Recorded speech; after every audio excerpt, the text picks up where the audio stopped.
কারণ এই নগর যদি পরিচ্ছন্ন না থাকে, বায়ু দূষণে যদি সারা পৃথিবীর মধ্যে 1 থেকে 6 বা 10-এর মধ্যে অবস্থান করে, তাহলে এটা আমাদের সবার জন্য লজ্জা। তাই আমরা চাই এই ঢাকা শহর পরিচ্ছন্ন হবে এবং সেটার দায়িত্ব ঢাকা নগরবাসী এবং সিটি কর্পোরেশনের যৌথভাবে। তাই আমরা চেষ্টা করেছি জনসচেতনতা গড়ে তোলার জন্য, এবং আপনারা নিশ্চয়ই স্বীকার করবেন যে গত কয়েক মাসে এটা অবশ্যই অনেকটা আমরা সফল কাম হয়েছে।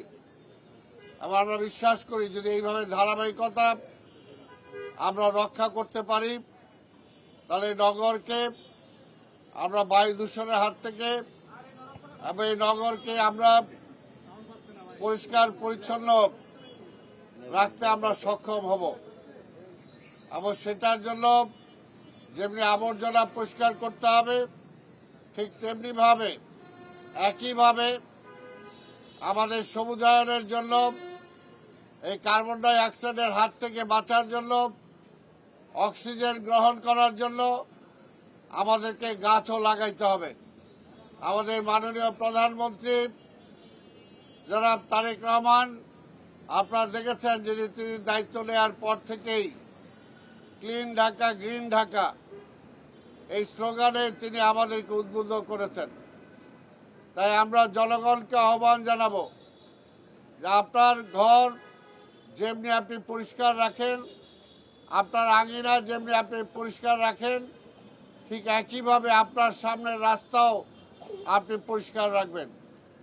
আর কোনো অবস্থাতেই আমরা বলেছি বিভিন্ন মার্কেট যেগুলো আছে, মার্কেটগুলোকে আমরা সচেতন করার জন্য বলেছি যে মার্কেটগুলো থেকেই মূলত দেখা যায় আবর্জনাগুলো রাস্তার মাঝখানে তারা ফেলে যায়। এই জন্য মার্কেটগুলোকে বলেছে মার্কেটগুলোর সামনে তারা বিন ব্যবহার করবে, সেই বিনগুলো থেকে আমাদের পরিচ্ছন্ন কর্মচারীরা সেখান থেকে আবর্জনা সংগ্রহ করে তারা নিয়ে যাবে। কিন্তু কোনো অবস্থাতে রাস্তার মাঝখানে বা রাস্তার সাইডে ফেলা যাবে না। এবং আমরা সময় নির্ধারণ করে দিয়েছি, এই সময়ের মধ্যে আপনাদের আবর্জনা ফেলতে হবে। সারাদিন যদি আপনারা আবর্জনা ফেলেন, তাহলে তো সেটা সারাদিন কোনোভাবেই কেউ আবর্জনা সংগ্রহ করতে পারবে না। আর আমরা পাশাপাশি সাংবাদিক ভাইদের মাধ্যমে ভাসমান যারা আছে, পথচারী যারা আছে, হকার যারা আছে, তাদেরও দৃষ্টি আকর্ষণ করব। ঢাকা শহরে আজকে হকার বিভিন্ন জায়গায় তারা বসছে, বিভিন্ন জায়গায় ব্যবসা প্রতিষ্ঠান তারা করছে, কিন্তু তাদের আশেপাশে তারা যেভাবে পরিষ্কার রাখার সেটা তারা পরিষ্কার রাখছে না। তাদের ব্যবসা হয়ে যাওয়ার পরে আবর্জনাযুক্ত সেই এলাকাটা ফেলে তারা চলে যাচ্ছে। তাদেরকেও বলেছি যে সেই আবর্জনাগুলো একটা জায়গায় তাদেরকে সংরক্ষণ করতে হবে, নাহলে আশেপাশে যেখানে আবর্জনা ফেলার জায়গা আছে সেখানে তাদের সেই আবর্জনা ফেলতে হবে। সেখান থেকে আমাদের আবর্জনা, আমাদের পরিচ্ছন্ন যে কর্মী আছে তারা সেখান থেকে সেটা সংগ্রহ করবে। আজকে আপনাদের সাংবাদিক ভাইদের মাধ্যমে আমি আরেকটি ঘোষণা দিতে চাই, যেটা ইতিমধ্যে আমি দিয়েছি কিছুটা, পরিষ্কারভাবে আবার আজকে বলতে চাই।